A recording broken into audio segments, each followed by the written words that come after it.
Financial Argument. Follow us on YouTube. Hey everyone, this is Elijah Johnson with SilverDoctors.com. Welcome to the Silver Doctors Daily Podcast. And with us today is John Embry, the Senior Advisor at Sprott Incorporated. John, thank you so much for joining us today. Elijah, it's my pleasure. All right. Well, I'd first like to discuss about one of your recent articles. You wrote an article titled The Fundamental Attraction of Gold, and you explain what has occurred in about the last 50 years that has brought the U.S. dollar on the brink of collapse, government debt to increase enormously, and why now U.S. investors seem to be starting at least to move towards gold. Now, you start by explaining the events that led up to the U.S. abandoning the gold standard. Can you explain what caused the U.S. to suspend the gold convertibility of the U.S. dollar? Well, that was a long time ago, and it was, you go right back to the 60s when Lyndon Johnson was president of the United States, and he basically put in two policies. One, to fight the Vietnam War. At the same time, he was, introducing the Great Society with benefits for everybody, and essentially they overspent dramatically. And as a result, dollars were leaving the United States at a rapid rate, and they were going to to foreign countries in which they were being turned into the foreign central banks. And at that point in time, the only people that could convert U.S. dollars into gold were the central banks, and they started to do it at an increasing rate. And basically, the United States became extremely uncomfortable with this. And in August of 1971, by that time there was a new president Nixon, and he basically removed the gold convertibility. And since that day, which is now some 45 years ago, we've had a totally pure fiat currency system in the entire world. Definitely. And you said that after the gold standard was destroyed, the Fed started expanding the money supply through stimulus programs. But right away, this actually did not cause a lot of inflation. Can you explain why? Well, that was really interesting. Volcker, when he was the Fed chairman at that point, crushed the inflationary psychology at the end of the 70s into the early 80s by raising interest rates to an almost unbelievable today level of double digits. I think they might hit 15% briefly at one point. And this literally crushed the inflationary psychology. And it also created a fairly significant recession. And to combat the recession after the inflationary psychology had been crushed, they started printing money aggressively again. And instead of going into sort of everyday goods, it basically started to go into financial assets. And I mean, the bond market bottomed in 1981. The stock market bottomed in 1982 in the United States. And with the odd interruption, they've never looked back. I mean, the Dow's up today over 18-fold from where it was when this whole thing began in 82. Definitely. And it seems like we've seen kind of the same situation today, when the Federal Reserve has, with their quantitative easing programs, expanded the money supply dramatically, but we're not seeing a whole lot of inflation because it seems like the money is, we're seeing the stock market go up, but also just a lot of the money just seems to be sitting on banks' balance sheets and not really moving into the economy. I think this reflects the over-indebtedness in the society, and people aren't prepared to take on more debt. So consequently, the velocity of this high-powered money the Fed is creating has fallen, and where the money is going is into asset markets. And as you know, I mean, the bond market's absurdly overvalued. The stock market, by any sort of historical measurement, is overvalued. And with profits starting to fall now, it's becoming more overvalued by the day. And real estate in many markets is totally out of line with sort of the income in those markets. So yeah, I think it's a classic financial asset inflation on steroids now. Now, it's interesting you mentioned in the article, it's like, how long can this continue? I mean, that's a question you ask. You mentioned that the U.S. government debt has increased to almost $20 trillion.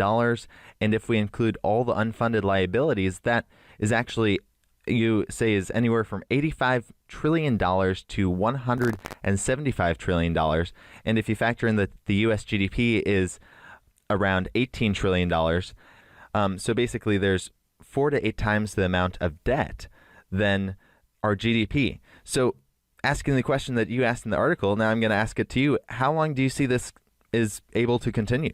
Well, as long as the U.S. provides the world's reserve currency, which it has done since the end of the Second World War, and other people are prepared to take the U.S. dollar in payment for things, I guess this thing can continue. But I think we've reached such an alarming level of debt that any rise in interest rates, and they continually talk about interest rates going up, I think could very easily break the debt bubble. And when that happens, you'd better own precious metals and very little else. Now, moving to precious metals, you've said in the past that compared to the amount of debt in existence, precious metals, in your opinion, are cheaper than ever. Now, I know a lot of people say, precious metals have risen a lot since the year 2000, but you say that relative to the amount of debt in existence, they're actually cheaper than ever. Can you expand on this? Well, that's my theory, and I mean, I've been following these markets since gold was $35. And I don't think gold is any more expensive in relation to sort of financial assets and the debt and what have you, money in the system, than it was when it was $35 an ounce. But today, I mean, the prospects of something going seriously wrong that can't be corrected is enormously high. So on that premise alone, I think gold and silver have never been more attractive than they are today relative to financial assets.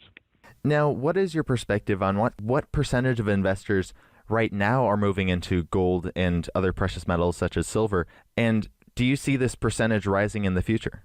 Well, that's one of the key underpinnings to my sort of beliefs, and that is the fact that very few people own gold or silver. I mean, there's a few, investors who've long believed in the hard assets, and they're in there. But by and large, the average pension fund, insurance company, and average investor has zero exposure.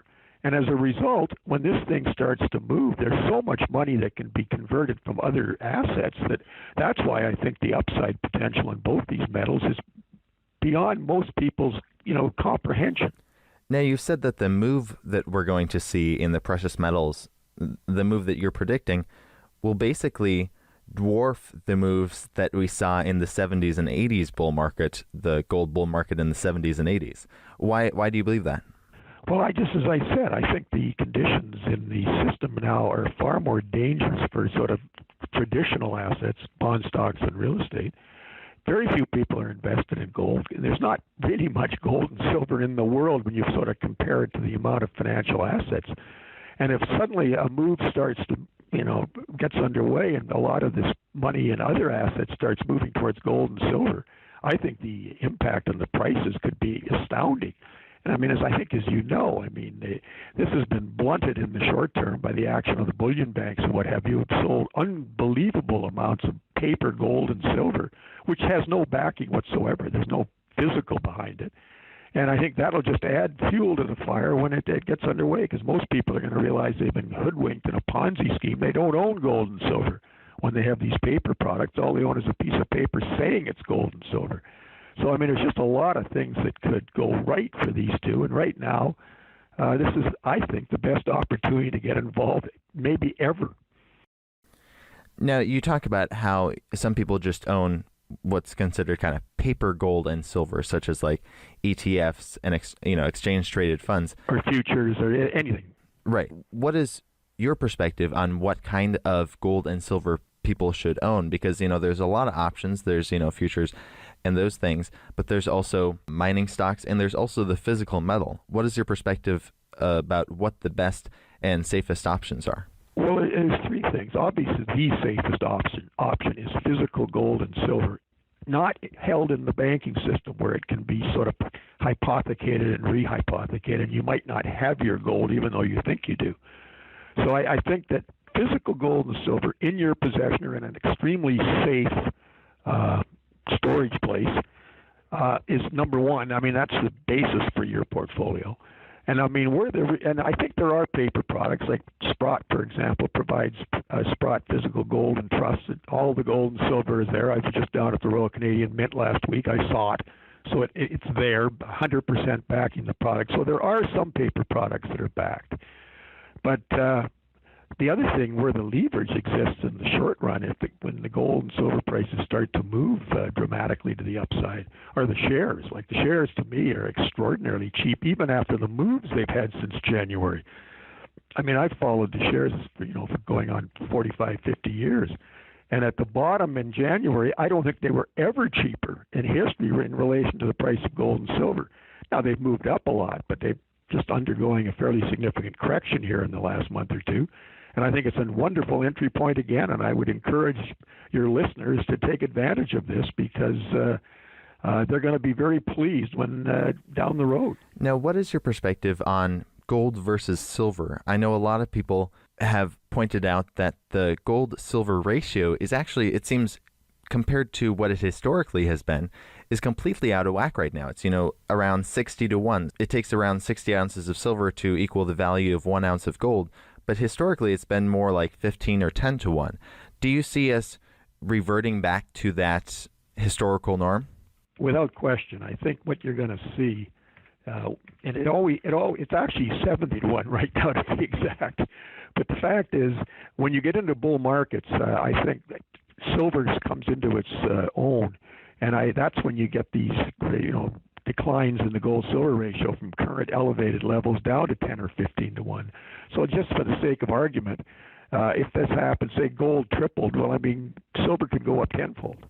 Yeah, that's very interesting. And one of the things that people might want to look out for is that also it seems like silver is more volatile than gold. So it might have a higher upside potential, but it's going to be a rough ride.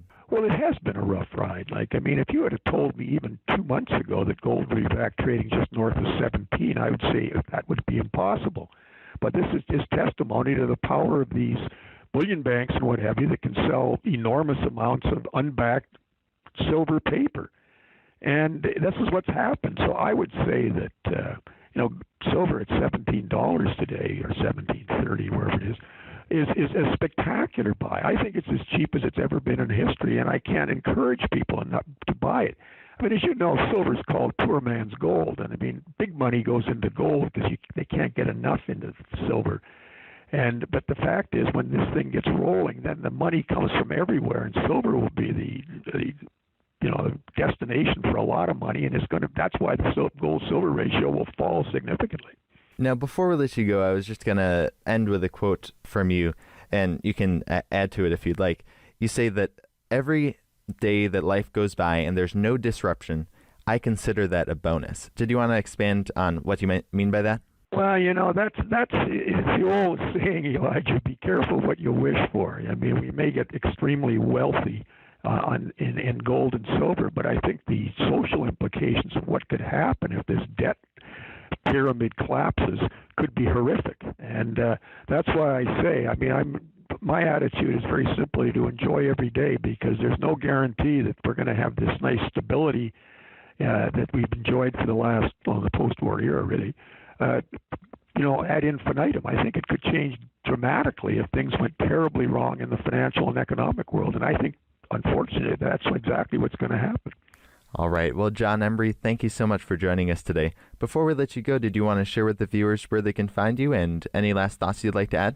Well, I don't have to. I think I summed it up. But basically, just come to Sprott, www.sprott.com. There's all sorts of interesting stuff on our website.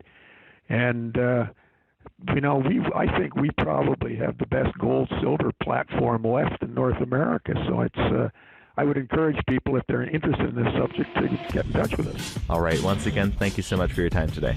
Okay, my pleasure, Elijah.